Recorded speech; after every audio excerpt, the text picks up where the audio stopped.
हाँ बच्चों, आज हम लेते हैं difference between intermediate goods and final goods.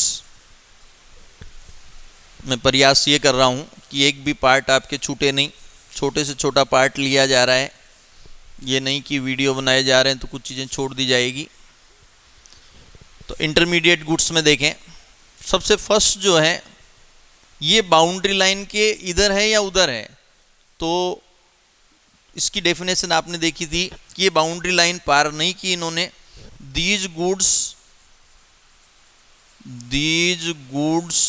Not cross the boundary line.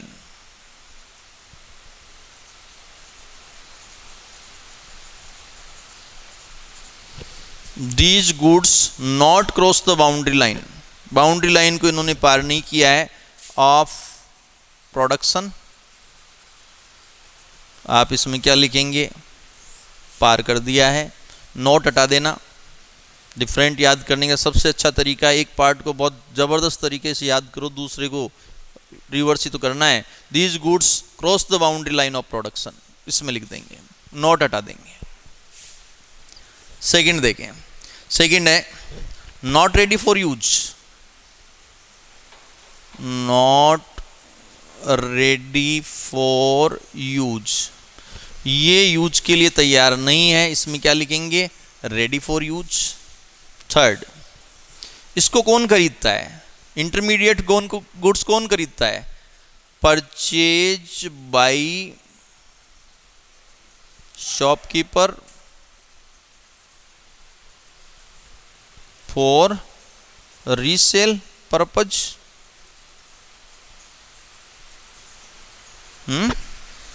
और purchase by manufacturer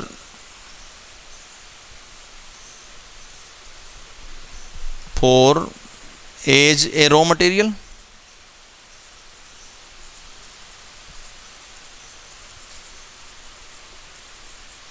for processing. देख लो, उस जो मैंने मेरे खेत में जो वीट हुए थे उसका एक पार्ट मैंने शॉपकीपर को दिया था, जो 2000 का 100 उसने जोड़कर आगे सोल्ड किया था, और इसको मैन्युफैक्चरर को दिया था मैंने, फ्लोर मिल वाले को, उसने रॉ मटेरियल के रूप में परचेज किया था। ठीक है, material for processing during the year लिख सकते हैं आप। यह आप लिखेंगे कि purchase by consumer for purpose consumption.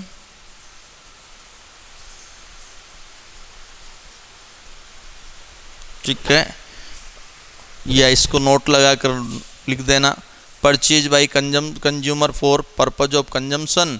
और परचेज बाय प्रोड्यूसर, प्रोड्यूसर भी परचेज करते हैं। वो प्रोड्यूसर जब परचेज करते हैं तो आपको पता वो फिक्स एसेट्स के रूप में परचेज करते हैं, तो वो आप लिख सकते हैं यहाँ पर।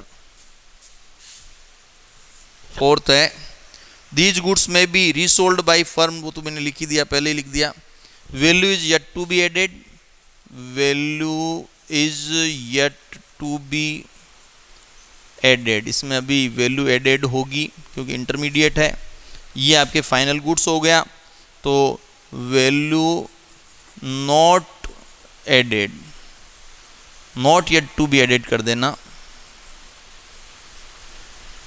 ठीक है, इसके बाद इस पे जो एक्सपेंडिचर करते हैं उसको आपको पता है क्या बोलते हैं, कंजम्पशन एक्सपेंडिचर। इस पे जो एक्सपेंडिचर करते हैं उसको क्या बोलते हैं, इन्वेस्टमेंट एक्सपेंडिचर। इस पे जो एक्सपेंडिचर करोगे क्या बोला जाएगा उसको, कंजम्पशन एक्सपेंडिचर। तो क्या लिखोगे, कंजम्पशन एक्सपेंडिचर थोड़े बोलेंगे इसको, इसको बोलेंगे इंटरमीडिएट एक्सपेंडिचर।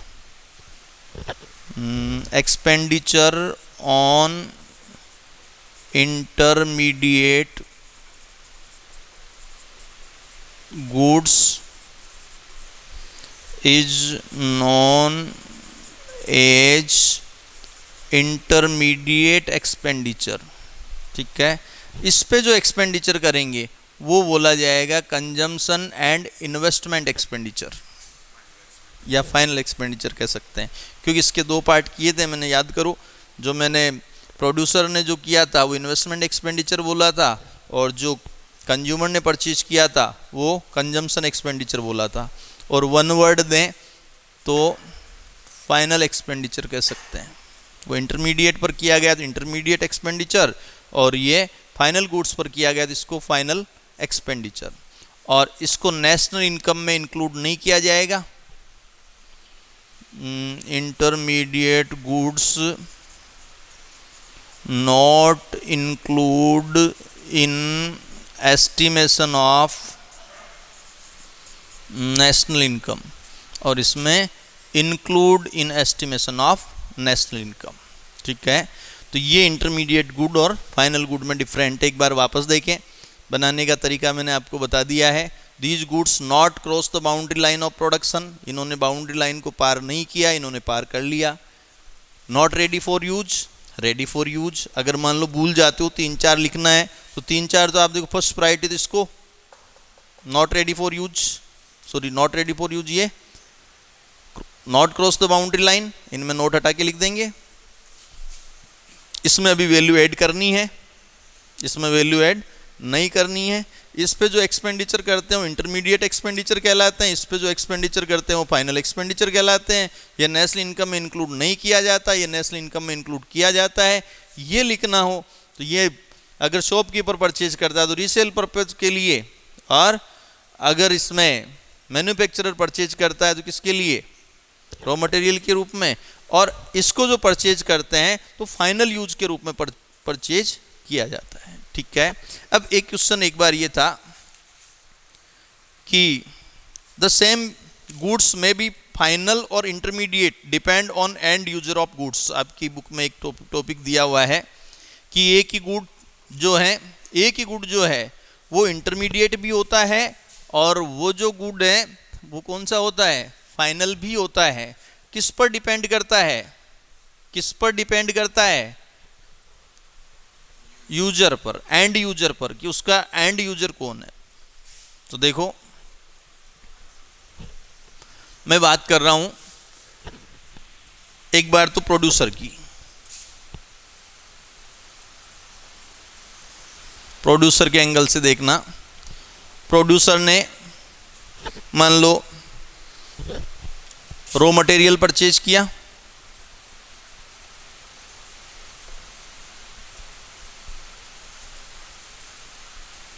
क्या परचेज किया, रॉ मटेरियल परचेज किया। दूसरे नंबर पर कुछ इसने बना बनाया गुड्स परचेज किया, बना बनाया for resale, resale purpose. Raw material purchase किया प्रोड्यूसर ने, goods purchase for resale purpose, बना बनाया खरीद लिया, और मशीन परचेज।